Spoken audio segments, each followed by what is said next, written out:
ओम शांति 30 मार्च 2026 प्रातः मुरली बाबा कहउछंती मीठे बच्ची शिव बाबांक द्वारा रचना करा जाइथिबा एही रुद्र यज्ञर तुमको बहुत बहुत ध्यान रखिबाकू पड़िबो।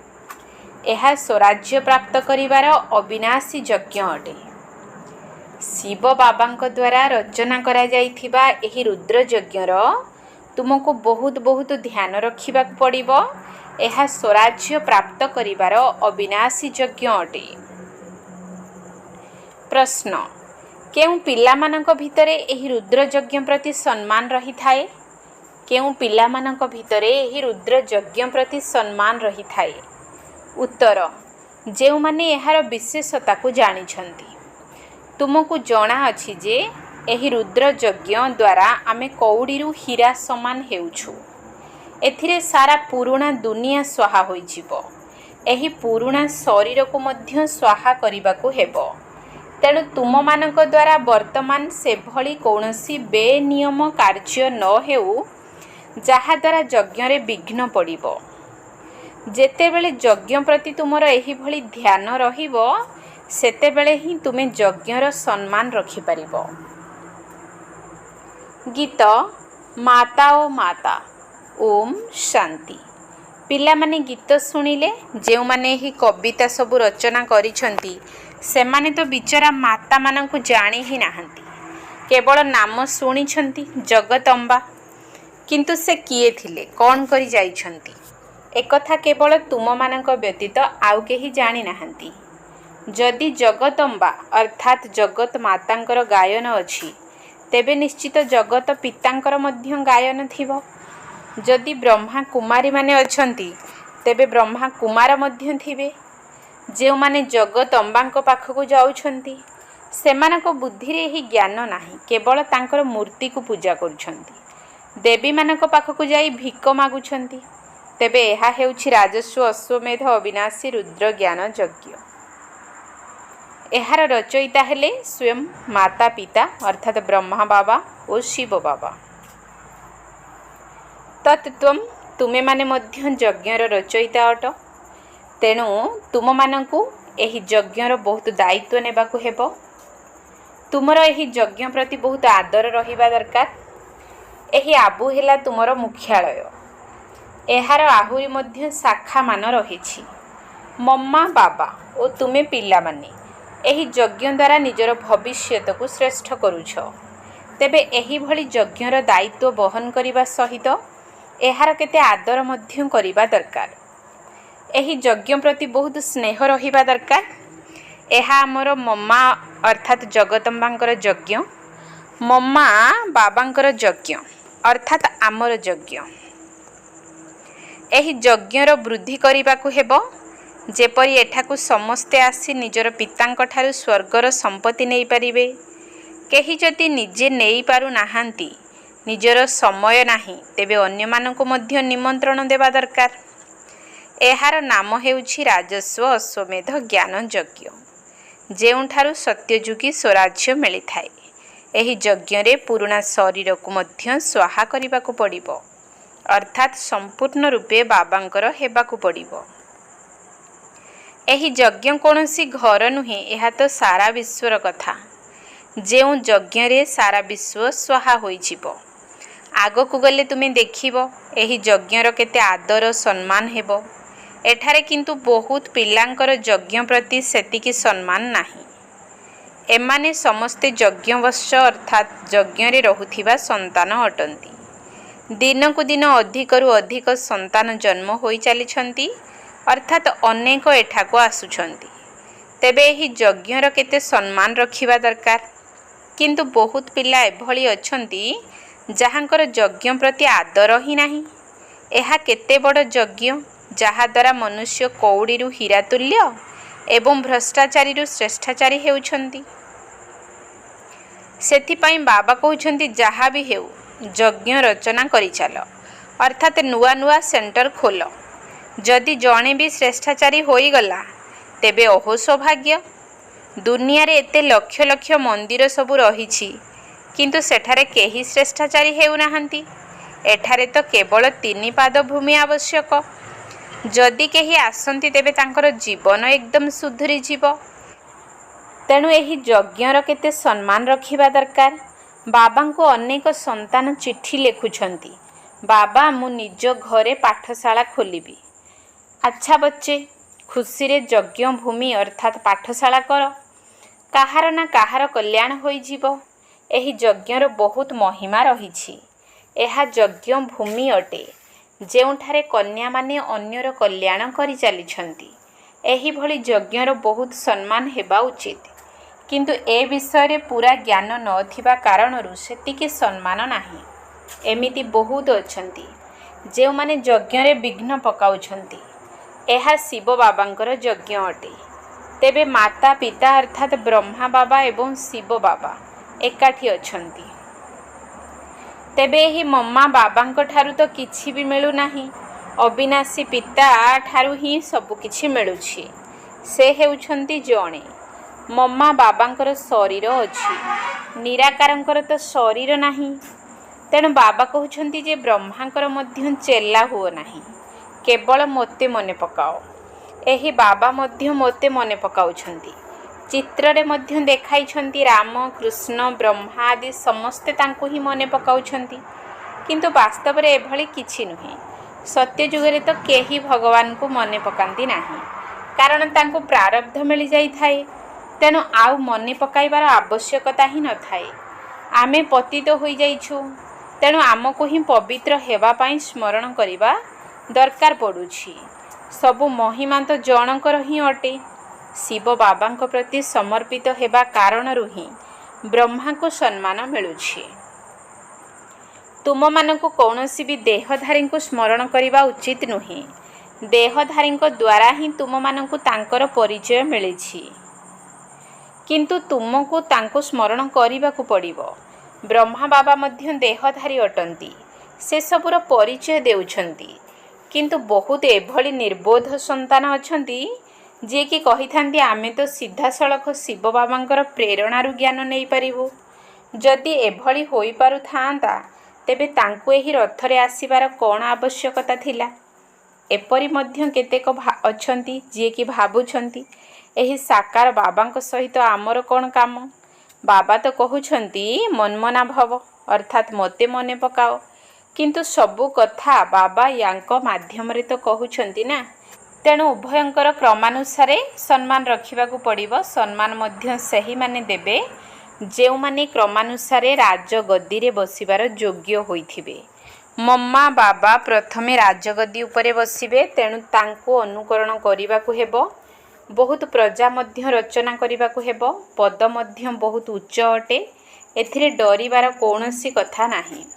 ଯେମିତି କେହି ନୂଆ ଲୋକ ଏରୋପ୍ଲେନ୍ରେ ଚଢ଼ିଲେ ଭୟ କରିଥାନ୍ତି, ଆଉ କେହି ତ ଦେଖ ଚନ୍ଦ୍ରପୃଷ୍ଠକୁ ମଧ୍ୟ ଚାଲି ଯାଉଛନ୍ତି। ତେବେ ଏସବୁ ଅଭ୍ୟାସର କଥା ନା, କିନ୍ତୁ ସେ ସବୁଥିରେ ଲାଭ କିଛି ବି ହେବ ନାହିଁ। ଏକଥା ତୁମେମାନେ ଜାଣିଛ। ସେମାନେ ଭାବୁଛନ୍ତି ଚନ୍ଦ୍ରପୃଷ୍ଠରେ ମଧ୍ୟ ରାଜଧାନୀ ତିଆରି କରିବୁ। କିନ୍ତୁ ଏସବୁ କିଛି ବି ହେବ ନାହିଁ। ଏବେ ତ ଅଧପତନ ହେବାର ଅଛି ନା। ଉତ୍ଥାନ ଏବଂ ପତନକୁ ମଧ୍ୟ ପିଲାମାନେ ଜାଣିଛନ୍ତି। ଏଠାରେ ଏହି ଲକ୍ଷ୍ମୀ ନାରାୟଣ ରାଜତ୍ୱ କରୁଥିଲେ, ତେଣୁ ସେମାନଙ୍କର ଚିତ୍ର ମଧ୍ୟ ରହିଛି। ବର୍ତ୍ତମାନ ଦେଖ ଭାରତ କେତେ ଗରିବ ହୋଇଯାଇଛି। ଏହା ତ ପ୍ରକୃତ କଥା। ଏକଥା ମଧ୍ୟ ସେମାନେ ନିଜେ ଲେଖୁଛନ୍ତି। ତେଣୁ ଏସବୁ ସିଡ଼ିଚିତ୍ରରେ ଦେଖାଇବା ଦରକାର। ସ୍ୱର୍ଗରେ ତ ହୀରାର ମହଲ ଚମକୁଥିବ, ଏଠାରେ ପୁଣି କଉଡ଼ି ସଦୃଶ ଦେଖାଇବା ଦରକାର। ପୂର୍ବ କାଳରେ କଉଡ଼ିରେ କାରବାର ହେଉଥିଲା। ଗୁରୁଦ୍ୱାରରେ କଉଡ଼ି ରଖୁଥିଲେ। ଏବେ ତ କେହି ପଇସା ମଧ୍ୟ ଦେଉନଥିବେ। ସିଡ଼ି ତ ବହୁତ ଭଲ ଚିତ୍ର। ଏଥିରେ ବହୁତ କିଛି ଲେଖିପାରିବ। ମମ୍ମା ବାବାଙ୍କ ସହିତ ପିଲାମାନଙ୍କର ଚିତ୍ର ମଧ୍ୟ ଥିବ ଏବଂ ଉପରେ ଆତ୍ମାମାନଙ୍କର ନିରାକାରୀ ବୃକ୍ଷର ଚିତ୍ର ମଧ୍ୟ ଥିବ। ନୂଆ ନୂଆ ଚିତ୍ର ପ୍ରସ୍ତୁତ ହୋଇ ଚାଲିବ, ଯାହାଦ୍ୱାରା ବୁଝାଇବା ସହଜ ହେବ। ଭାରତର ପତନ କିପରି ହେଉଛି ଏବଂ ଉତ୍ଥାନ କିପରି ହେଉଛି। ଆମେ ନିରାକାରୀ ଦୁନିଆକୁ ଯାଇ ପୁଣି ସାକାରୀ ଦୁନିଆକୁ ଆସିଛୁ। ଏକଥା ବୁଝାଇବା ବହୁତ ସହଜ। ଯଦି କେହି ବୁଝିପାରୁନାହିଁ, ତେବେ ଜାଣିବାକୁ ହେବ ୟାଙ୍କର ଭାଗ୍ୟରେ ନାହିଁ। ଡ୍ରାମାକୁ ସାକ୍ଷୀ ହୋଇ ଦେଖିବାକୁ ପଡ଼ିଥାଏ। ପିଲାମାନଙ୍କର ଯଜ୍ଞ ପ୍ରତି ବହୁତ ସମ୍ମାନ ରହିବା ଦରକାର। ଯଜ୍ଞର ଗୋଟିଏ ପଇସା ମଧ୍ୟ ବିନା ଅନୁମତିରେ ଉଠାଇବା ବା ମାତା ପିତାଙ୍କର ଅନୁମତି ବିନା କାହାକୁ ଦେବା ମଧ୍ୟ ମହାନ ପାପ। ତୁମେମାନେ ତ ମୋର ସନ୍ତାନ ହୋଇଛ। ଯେତେବେଳେ ଚାହିଁବ କୌଣସି ବି ବସ୍ତୁ ମିଳିପାରିବ। ଅଧିକ ନେଇ ପାଖରେ ରଖିବା କ'ଣ ଦରକାର? ଭାବୁଛନ୍ତି କିଏ ଜାଣେ କେତେବେଳେ ମିଳିବ କି ନାହିଁ। ତେଣୁ ଅନେକ ଜିନିଷ ଲୁଚାଇ ରଖିଥାନ୍ତି। ତେବେ ମନକୁ ଘାରିଥାଏ, କାହିଁକିନା ବେନିୟମ କାମ କରିଲେ ନା। ତୁମକୁ ତ ଯେତେବେଳେ ଚାହିଁବ ଜିନିଷ ମିଳିପାରିବ। ବାବା କହିଛନ୍ତି, ଶେଷ ସମୟରେ ଅଚାନକ କେହି ବି ଶରୀର ଛାଡ଼ି ଦେଇପାରନ୍ତି। ତେଣୁ ଶେଷ ସମୟରେ ଯେଉଁ ସବୁ ପାପକର୍ମ କରିଥିବ, ସେହି କର୍ମ ସବୁ ମନେ ପଡ଼ିବ। ସେଥିପାଇଁ ବାବା ସବୁବେଳେ ବୁଝାଉଛନ୍ତି, ଭିତରେ କୌଣସି ଦ୍ୱିଧା ରଖିବା ଉଚିତ ନୁହେଁ। ହୃଦୟ ସ୍ୱଚ୍ଛ ଥିଲେ ଶେଷ ସମୟରେ କୌଣସି କଥା ମନକୁ ଖାଇବ ନାହିଁ। ଯଜ୍ଞରୁ ତ ସବୁ କିଛି ମିଳୁଛି। ଏମିତି ଅନେକ ପିଲା ଅଛନ୍ତି ଯେଉଁମାନଙ୍କ ପାଖରେ ବହୁତ ପଇସା ଅଛି। ସେମାନଙ୍କୁ କୁହାଯାଉଛି ଯେତେବେଳେ ଦରକାର ପଡ଼ିବ ସେତେବେଳେ ମାଗିନେବୁ। କହୁଛନ୍ତି ବାବା କେବେ ବି ଆବଶ୍ୟକ ହେଲେ ମୋତେ କହିବେ। ଯଦିଓ ପବିତ୍ର ରହୁନାହାନ୍ତି, ଖାଦ୍ୟପେୟର ବାରଣ କରିପାରୁନାହାନ୍ତି, କିନ୍ତୁ ବାବାଙ୍କୁ ଏହିଭଳି କଥା ଦେଉଛନ୍ତି। ବାବା ଆମ ପାଖରେ ବହୁତ ପଇସା ଅଛି, ଏମିତି ରହି ରହି ସବୁ ନଷ୍ଟ ହୋଇଯିବ, ମଝିରେ ପୁଣି କେହି ଖାଇଯିବ, ସେଥିପାଇଁ ଯେତେବେଳେ ଦରକାର ମାଗିବେ। ବାବା କହୁଛନ୍ତି ମୁଁ ବି କ'ଣ କରିବି? ଘର ତିଆରି କରିବାର ହେଲେ ଆପେ ଆପେ ସବୁକିଛି ଆସିଯାଉଛି। ତେବେ ବହୁତ ପିଲା ମଧ୍ୟ ନିଜ ନିଜ ଘରେ ରହୁଛନ୍ତି। ଏହିଭଳି ପିଲାମାନେ ମଧ୍ୟ ଉଚ୍ଚ ପଦ ପାଇଯାଇଥାନ୍ତି। ପ୍ରଜାରେ ମଧ୍ୟ କୌଣସି କମ୍ ପଦ ନାହିଁ। ରାଜାମାନଙ୍କ ଠାରୁ ମଧ୍ୟ କେତେକ ସାହୁକାର ଅଧିକ ଧନବାନ ଥାନ୍ତି। ସେଥିପାଇଁ ଭିତରେ ସେଭଳି କୌଣସି ବିଚାର କରିବା ଉଚିତ ନୁହେଁ। ତୁମେ ପ୍ରତିଜ୍ଞା କରିଛ, ବାବା ଆପଣ ଯାହା ଖୁଆଇବେ, ପୁଣି ବି ଯଦି ସେହି ଅନୁସାରେ ନ ଚାଲିବ, ତେବେ ଦୁର୍ଗତି ହୋଇଯିବ। ବାବା ତ ସଦ୍ଗତି ଦେବା ପାଇଁ ଆସିଛନ୍ତି। ଯଦି ଉଚ୍ଚପଦ ନ ପାଇବ, ତେବେ ଦୁର୍ଗତି କୁହାଯିବ ନା। ସେଠାରେ ମଧ୍ୟ ବହୁତ ସାହୁକାର ଥାନ୍ତି। କାହାର କମ୍ ପଦ ତ କାହାର ଉଚ୍ଚ ପଦ ରହିବ ନା। ତେବେ ପିଲାମାନଙ୍କୁ ଶ୍ରୀମତ ଅନୁସାରେ ପୁରୁଷାର୍ଥ କରିବା ଦରକାର। କିନ୍ତୁ ମନ ମତରେ ଚାଲିବା ଦ୍ୱାରା ନିଜକୁ ହିଁ ଧୋକା ଦେଇଥାନ୍ତି। ଏହା ଶିବ ବାବାଙ୍କ ଦ୍ୱାରା ରଚିତ ଜ୍ଞାନଯଜ୍ଞ ଅଟେ। ଏହାର ନାମ ହେଉଛି ରାଜସ୍ୱ ଅଶ୍ୱମେଧ ଅବିନାଶୀ ରୁଦ୍ର ଜ୍ଞାନ ଯଜ୍ଞ। ଶିବ ବାବା ନିଜେ ଆସି ସ୍ୱରାଜ୍ୟ ଦେଉଛନ୍ତି। ଯଦି କାହାର ଭାଗ୍ୟରେ ହିଁ ନାହିଁ, ନାମ ବିଖ୍ୟାତ ହେବାର ନାହିଁ, ତେଣୁ ତାଙ୍କ ମୁଖରୁ ଭଲ ଭଲ ପଏଣ୍ଟ ବାହାରେ ନାହିଁ। ଯଦି କାହାକୁ ବୁଝାଉ ନାହାନ୍ତି, ତେବେ କୁହାଯିବ ନାମ ବିଖ୍ୟାତ ହେବାରେ ଏବେ ଡେରି ଅଛି। ଯେଉଁ କାରଣରୁ ବୁଝାଇବା ସମୟରେ ମୁଖ୍ୟ ମୁଖ୍ୟ ପଏଣ୍ଟକୁ ଭୁଲି ଯାଉଛନ୍ତି। ଏକଥା ମଧ୍ୟ ବୁଝାଇବା ଦରକାର ଯେ ଏହା ସ୍ୱରାଜ୍ୟ ପ୍ରାପ୍ତ କରିବାର ରାଜସ୍ୱ ଅଶ୍ୱମେଧ ଅବିନାଶୀ ରୁଦ୍ର ଜ୍ଞାନ ଯଜ୍ଞ ଅଟେ। ଏକଥା ତୁମେମାନେ ବୋର୍ଡ଼ ଉପରେ ମଧ୍ୟ ଲେଖିପାରିବ। ଏହି ଯଜ୍ଞରେ ପୁରୁଣା ଦୁନିଆର ସବୁକିଛି ସ୍ୱାହା ହୋଇଯିବ, ଯାହା ପାଇଁ ଏହି ମହାଭାରତ ଲଢ଼େଇ ଅପେକ୍ଷା କରିଛି। ଯଦି ବିନାଶ ପୂର୍ବରୁ ଏହି ସ୍ୱରାଜ୍ୟ ପଦ ନେବା ପାଇଁ ଚାହୁଁଛ, ତେବେ ଆସି ନିଅ। ବୋର୍ଡ଼ ଉପରେ ତ ବହୁତ କିଛି ଲେଖିପାରିବ। ଏହାର ଲକ୍ଷ୍ୟ ଉଦ୍ଦେଶ୍ୟକୁ ମଧ୍ୟ ଲେଖିଦିଅ। ତଳେ ଲେଖିଦେବା ଦରକାର, ଏଠାରେ ସ୍ୱରାଜ୍ୟ ପଦ ପ୍ରାପ୍ତ ହେଉଛି।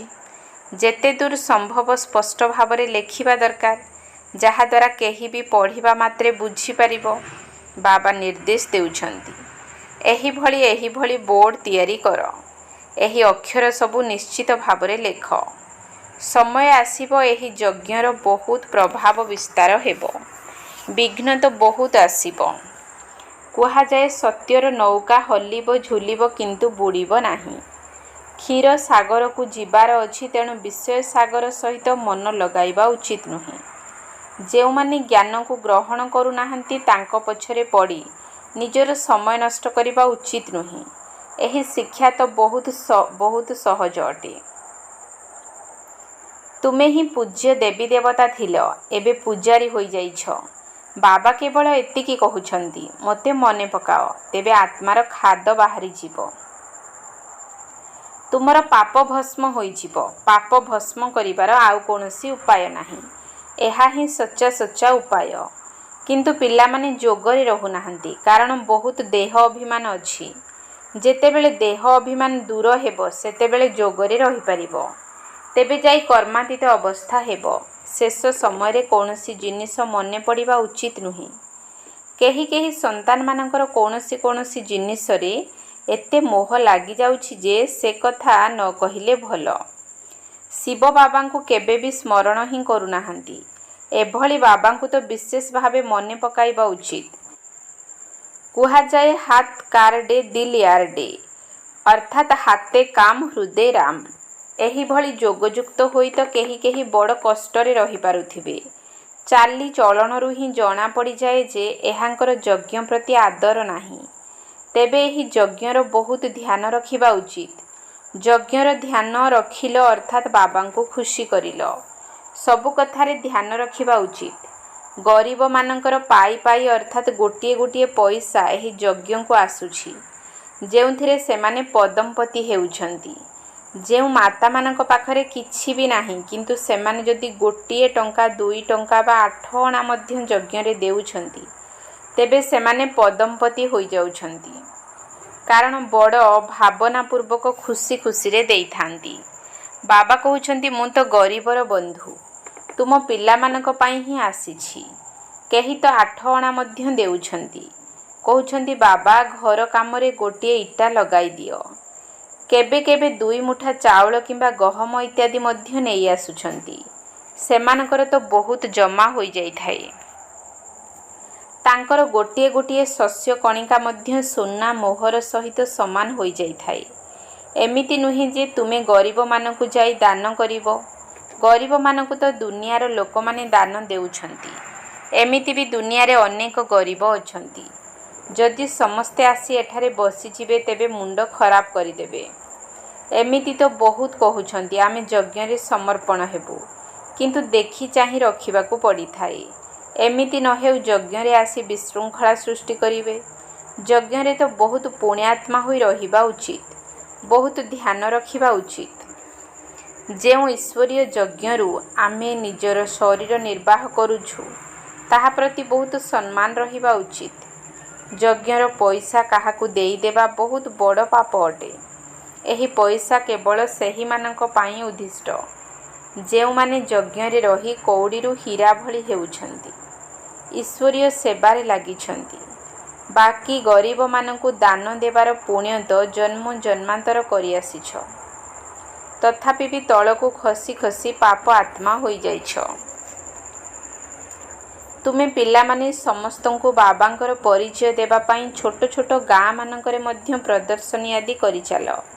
जदि जणे गरीब भी बुझी जीव तेबे बहुत भल। एथिरे कौनसी खर्च तो नाही। लक्ष्मी नारायण एही राजपद पाइथिले कौन खर्च करिथिले? किछि भी नुहे। स्वर्गर राजत्व पाइबा पाई खर्च तो किछि भी करि नाहंती। सेमाने युद्ध पाई आवश्यक थिबा गोला बारूद पाई केते खर्च करूछंती। एठारे तो खर्च करिवार किछि कथा नाही। बिना कौड़ी खर्चरे गोटिए सेकेंड रे विश्वर बादशाही नियो। अल्लफ अर्थात बाबा को स्मरण कर तेबे बे अर्थात बादशाही रूपी संपत्ति तुमर होइछिबो। बाबा कहउछंती जेते दूर संभव सच्चा हृदय रे सच्चा साहेब बाबा को संतुष्ट कर तेबे सत्यखंडर मालिक होइछिबो। एठारे मिछ चलिबो नाही। जोग करिबाकू हेबो। एमिति नुहे जे मु तो बाबांकर संतान। जोग करिबारे बहुत मेहनत रहिछि। जदि कोनोसी विकर्म करिल तेबे बहुत अडुआरे पड़िछिबो। बुद्धि बाबांक सहित लागिबो नाही। बाबा तो अनुभवी अटंती ना। बाबा तुम मानकू बुझाई चलीछंती। केतेक पिला निजको मिया मिठू अर्थात निजको बहुत ज्ञानी भाबुछंती किंतु बाबा कहउछंती एथिरे बहुत परिश्रम करिबाकू हेबो कारण माया बहुत विघ्न पकाई थाए। अच्छा मीठा मीठा सिकिल धे संतान मानक प्रति माता पिता बाप दादांकर मधुर स्नेह संपन्न शुभेच्छा एवं सुप्रभात। आत्मिक पितांकर आत्मिक संतान मानकू नमस्ते। आत्मिक संतान मानकर आत्मिक बाप दादांकू नमस्ते नमस्ते नमस्ते सुप्रभात। धारणा पाई मुख्य सार 1 नंबर पॉइंट। ଆମମାନଙ୍କୁ ଏହି ରୁଦ୍ର ଯଜ୍ଞର ବହୁତ ସମ୍ମାନ ରଖିବାକୁ ହେବ। ଯଜ୍ଞର ବାତାବରଣକୁ ବହୁତ ଶୁଦ୍ଧ ଏବଂ ଶକ୍ତିଶାଳୀ କରିବାରେ ସହଯୋଗୀ ହେବାକୁ ପଡ଼ିବ। ଅତି ଆଦରର ସହିତ ଏହାର ଯତ୍ନ ନେବାକୁ ହେବ। ଆମମାନଙ୍କୁ ଏହି ରୁଦ୍ର ଯଜ୍ଞର ବହୁତ ସମ୍ମାନ ରଖିବାକୁ ହେବ। ଯଜ୍ଞର ବାତାବରଣକୁ ବହୁତ ଶୁଦ୍ଧ ଏବଂ ଶକ୍ତିଶାଳୀ କରିବାରେ ସହଯୋଗୀ ହେବାକୁ ପଡ଼ିବ। ଅତି ଆଦରର ସହିତ ଏହାର ଯତ୍ନ ନେବାକୁ ହେବ। 2 ନମ୍ବର ପଏଣ୍ଟ, ନିଜ ପାଖରେ କିଛି ବି ଲୁଚାଇ ରଖିବାର ନାହିଁ, କାରଣ ହୃଦୟ ସ୍ୱଚ୍ଛ ଥିଲେ ସବୁ ଲକ୍ଷ୍ୟ ପୂରଣ ହୋଇଥାଏ। ଏହି ଯଜ୍ଞର ଗୋଟିଏ କଉଡ଼ି ଅମୂଲ୍ୟ ଅଟେ। ସେଥିପାଇଁ ଗୋଟିଏ କଉଡ଼ି ମଧ୍ୟ ବ୍ୟର୍ଥରେ ଖର୍ଚ୍ଚ କରିବାର ନାହିଁ। ଏହାକୁ ବୃଦ୍ଧି କରିବାରେ ସହଯୋଗ ଦେବାକୁ ହେବ। ନିଜ ପାଖରେ କିଛି ବି ଲୁଚାଇ ରଖିବାର ନାହିଁ, କାରଣ ହୃଦୟ ସ୍ୱଚ୍ଛ ଥିଲେ ସବୁ ଲକ୍ଷ୍ୟ ପୂରଣ ହୋଇଥାଏ। ଏହି ଯଜ୍ଞର ଗୋଟିଏ କଉଡ଼ି ଅମୂଲ୍ୟ ଅଟେ। ସେଥିପାଇଁ ଗୋଟିଏ କଉଡ଼ି ମଧ୍ୟ ବ୍ୟର୍ଥରେ ଖର୍ଚ୍ଚ କରିବାର ନାହିଁ। ଏହାକୁ ବୃଦ୍ଧି କରିବାରେ ସହଯୋଗ ଦେବାକୁ ହେବ। ବରଦାନ, 3 କାଳକୁ ସମ୍ମୁଖରେ ରଖି ସବୁ କାର୍ଯ୍ୟରେ ସଫଳ ହେଉଥିବା ସଦା ବିଜୟୀ ଭବ। 3 କାଳକୁ ସମ୍ମୁଖରେ ରଖି ସବୁ କାର୍ଯ୍ୟରେ ସଫଳ ହେଉଥିବା ସଦା ବିଜୟୀ ଭବ। ଲୌକିକ ରୀତିରେ ମଧ୍ୟ ଯେଉଁମାନେ ବୁଦ୍ଧିମାନ ଅଟନ୍ତି, ସେମାନେ ଆଗ ପଛ ଚିନ୍ତା କରି ପାଦ ଉଠାଇଥାନ୍ତି, ଅର୍ଥାତ୍ କାର୍ଯ୍ୟ କରିଥାନ୍ତି। ସେହିପରି ଏଠାରେ ମଧ୍ୟ ତୁମେ ପିଲାମାନେ ଯେତେବେଳେ କୌଣସି କାର୍ଯ୍ୟ କରୁଛ, ସେତେବେଳେ 3ଟି ଯାକ କାଳକୁ ସମ୍ମୁଖରେ ରଖି କାର୍ଯ୍ୟ କର। କେବଳ ବର୍ତ୍ତମାନକୁ ଦେଖ ନାହିଁ, ବେହଦ୍ର ବୁଦ୍ଧିକୁ ଧାରଣ କର ଏବଂ ବିଜୟୀ ପଣିଆର ନିଶ୍ଚୟର ଆଧାରରେ ବା ତ୍ରିକାଳଦର୍ଶୀ ପଣିଆର ଆଧାରରେ ପ୍ରତ୍ୟେକ କର୍ମ କର ବା ପ୍ରତ୍ୟେକ ବାଣୀ ଶୁଣାଅ। ତେବେ କୁହାଯିବ ଅଲୌକିକ ବା ଅସାଧାରଣ। ସ୍ଲୋଗାନ, ଯଦି ବିନାଶୀ ଆତ୍ମାଗୁଡ଼ିକୁ ଛାଡ଼ି ଏକମାତ୍ର ବାବାଙ୍କୁ ନିଜର ସାହାରା କରିଦେବ, ତେବେ ପାରି ହୋଇଯିବ। ଯଦି ବିନାଶୀ ଆତ୍ମାଗୁଡ଼ିକୁ ଛାଡ଼ି ଏକମାତ୍ର ବାବାଙ୍କୁ ନିଜର ସାହାରା କରିଦେବ, ତେବେ ପାରି ହୋଇଯିବ। ଅବ୍ୟକ୍ତ ଇସାରା, ନିଶ୍ଚୟର ମୂଳଦୁଆକୁ ମଜବୁତ କରି ସର୍ବଦା ନିର୍ଭୟ ଏବଂ ନିଶ୍ଚିନ୍ତ ରୁହ। କେତେକ ପିଲା ଭାବନ୍ତି ଯେ ମୁଁ ନିଜକୁ ଜାଣିଛି ଯେ ମୁଁ ଠିକ୍ ଅଛି, ଅନ୍ୟମାନେ ମୋତେ ଜାଣିନାହାନ୍ତି ବା ଚିହ୍ନି ନାହାନ୍ତି। ଶେଷରେ ନିଶ୍ଚିତ ଜାଣିପାରିବେ ବା ଦେଖ ଆଗକୁ କ'ଣ ହେଉଛି। ଏହା ମଧ୍ୟ ଜ୍ଞାନ ସ୍ୱରୂପ ଯୋଗ ସ୍ୱରୂପ ଆତ୍ମା ପାଇଁ ନିଜକୁ ଧୋକା ଦେବା ଭଳି ଅବହେଳା ପଣିଆର ମିଠା ନିଦ୍ରା ଅଟେ। ତେବେ ଯେଉଁ ପିଲାଙ୍କର ନିଶ୍ଚୟର ମୂଳଦୁଆ ମଜବୁତ ଅଟେ, ସେମାନେ କେବେ ବି ଲୁଚି ରହିପାରିବେ ନାହିଁ। ସେମାନେ ସର୍ବଦା ନିର୍ଭୟ ଏବଂ ନିଶ୍ଚିନ୍ତ ସ୍ଥିତିରେ ରହିଥାନ୍ତି। ଓମ୍ ଶାନ୍ତି।